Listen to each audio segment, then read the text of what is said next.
वर्ष का जो प्रारंभिक सत्र होता है यह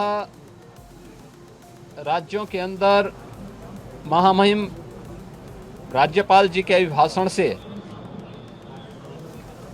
इस सत्र की शुरुआत होती है। इसके अलावा वर्ष भर के लिए राज्य सरकार का बजट भी इसी सत्र के दौरान पारित होता है। अन्य विधायी कार्यों के साथ ही जनहित से जुड़े हुए, राज्य के विकास से जुड़े हुए महत्वपूर्ण मुद्दों पर भी सदन में चर्चा होती है। आज विधानमंडल के कार्रवाई प्रारंभ होने के साथ ही महामहिम राज्यपाल जी का महत्वपूर्ण अभिभाषण संवेद सदन को महामहिम राज्यपाल जी के द्वारा अपने अभिभाषण के माध्यम से संबोधन होगा। इसके उपरांत कल से महामहिम राज्यपाल के भाषण पर सदन में चर्चा भी होगी। 20 फरवरी को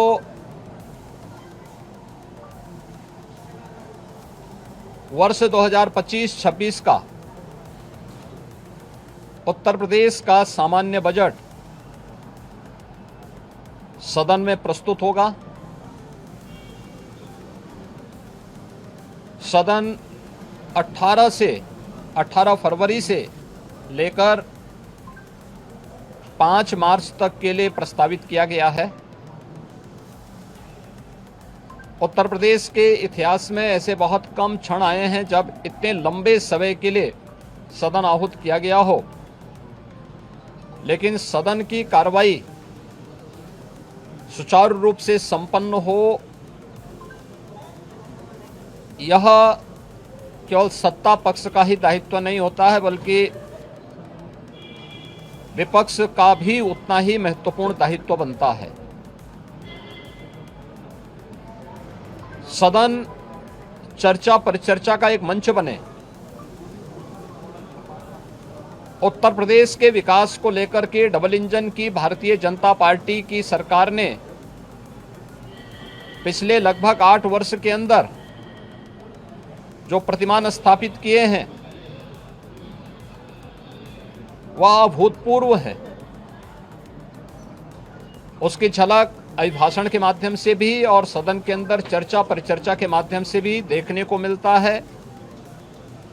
उत्तर प्रदेश के परसेप्शन में आए हुए व्यापक बदलाव देश और दुनिया के द्वारा उत्तर प्रदेश को आकर्षण का केंद्र मानते हुए जो वर्तमान में स्थितियां दिखती हैं, स्वाभाविक रूप से हताश और निराश विपक्ष इन मुद्दों पर चर्चा करने से भागने का प्रयास करता है, सदन की कार्रवाई में बाधा पैदा करने का प्रयास करता है। विपक्ष अगर सार्थक चर्चा को आगे बढ़ाने में मदद करेगी तो मेरा अनुमान है कि यह एक बहुत अच्छा सत्र, बजट सत्र हो सकता है, जिसमें अगले